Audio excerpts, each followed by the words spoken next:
tama yung binigay ng aking ama kasi hindi ko una pinapapikit kayo ng Diyos, di ba? Sinabi ng Panginoon Kristo sa akin na dalhin ko ang isip mo doon sa Guimaras Isla yun, naligo kayo, di ba? Sabi mo hindi mo maalala. Hindi ka makapasok. Yung ginagamot ka ng Panginoon Kristo, pinapasok niya ako sa isip mo dahil pag-aari ka ng Diyos. Ngayon napansin ko may puno na parang may ugat-ugat. Ngayon mo lang tuloy naalala na mayroon kang dinaanan na gano'n. Hindi ka kinukulam na eh. Wala talaga sa isip ko yung ugat-ugat na yun. Ugat. Yung pagkabuka ng bibig ko, naalala mo na. Kasi Pero ulitin ko sa inyo na ya, bago nyo ipagpatuloy yung kwento, hindi kayo kinulam na ya, na engkanto kayo. Maingay daw kayo eh. Bungangera daw kayo, baka dumadaan. Abangan nyo, malakad kami, gabi na, alas 8 ng gabi, dakdak ako ng dakdak. Pag ako matagiso dito, mamaya, tingnan mo lang. Kaya naggalit sa yung engkanto. Kaya ang sabi ko sa kanya, sa loob ng katawan mo, hindi ka tao. Hindi ako pwede magsinungaling dahil utos ko ng aking ama. Kaya yung tulog, yung nakapikit ka, pumasok yung utak ko doon sa sinasabi mong ugat-ugat, hindi mo lang naalala. Nagalit kayo dahil... Tapos pag uwi namin, galit pa rin ulit ako. Sabi ko, baka mamaya, sabi ko, doon na naman kami padaanin mo sa ugat-ugat doon ha.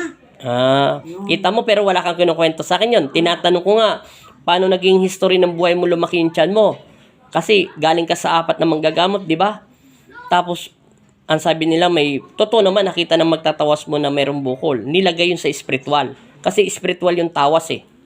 Pero nakita rin ng medisina na parang Tubig daw, parang gel. Parang gel. Nakakatakot pala pumunta ng Iloilo.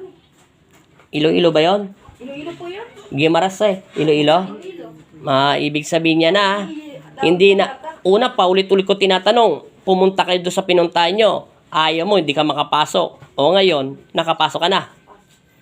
Ngayon mo lang naalala yung bumuka yung bibig ko. Hindi galing sa Diyos yun ha. Haba pa naman ang dinaanan namin, puro ugat. Hindi ka kinukulam na Naengkanto kayo kasi maingay daw yung bibig nyo.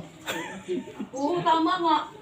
Tingnan mo yung posporo. Ang init pero dinemo ko yung posporo. Wala nang sakit, di ba? Pero pati pag uwi namin, gano'n pa rin. Inay pa rin ako. No, pero wala kang kinukwento sa akin. Wala. Ang tanong ko lang, nasan aatras natin sabi ng Diyos? Hindi ka naman makapasok doon sa Guimaras. Doon sa lugar. Yung pala, hinaharangan niya para hindi kami... Nililigaw ako ng engkanto eh. Yung engkanto pwede kasi mag-anyo ng tao.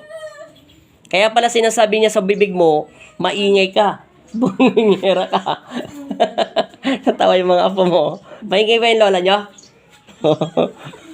Hindi makasagot to kasi hindi niya alam. Hindi niya alam. Ano pakiramdam niyo, Nay? Sa pakiramdam niyo ngayon? Okay, parang Mawawala yan, Nay, sa tubig. Yung ugat, yun ang ginawa ng apoy ng Diyos. Pag sinipsip ng ugat na yung tubig yung sa loob ng tiyan mo, yung may dasal.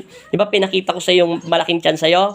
Ngayon, bumalik siya, maliit na tiyan niya, di ba? palakarin mo. Ganun po yung mangyayari. Ha? Salamat. Taga Cavite kayo, di ba? Sakay sa Cavite ulit? Dasma. Hindi ka kinukulam, Nay, ha? Naengkanto kayo. Engkanto talaga. May nilagay siya dyan sa loob ng tiyan mo. Kaya pala sabi mo may bukol ka na kapa. Siyempre ugat yung kapangyarihan niya. Baka sinundot niya yung tiyan mo. Nagalit siya sa'yo. Oo. Sabi mo kasi bungangira ka. Kasi habang naglalakad kami, siyempre madilim. Pag batagisan lang ko dito mamaya. O tingnan mo, bilis ni nanay maglakad. Ulitin mo, Nay. Kanina, nahirap ka sa malaki tiyan mo. Ulitin mo. Tatawa yung apa mo. Ulitin niyo. Kanina, nahirap ka lumakad eh. Alam mo, pag naglalakad ako parang Nahirap sa tagilid. Ngayon, subukan mo. Hindi ko pa masyadong dinadasalan yung katawan nyo. Pinapatalab lang ng Panginoon Kristo yung gamot. Mabilis ka na maglakad, Hindi ka kinukulang kasi naimbo na naman kanina, bago pa lang siya isa lang. Hindi kaya ako kinukulang. Kaya tuloy yung engkanto, sinabi niya, nilagay niya sa utak mo na kinukulang ka. Kita mo, nililigaw pa ako ng engkanto. Ayaw niya magpakita eh. Kita mo yung engkanto, naririnig niya yung utak mo. Yung engkanto, nagaan yung tao. Kaya niya rin iligaw yung manggagamot.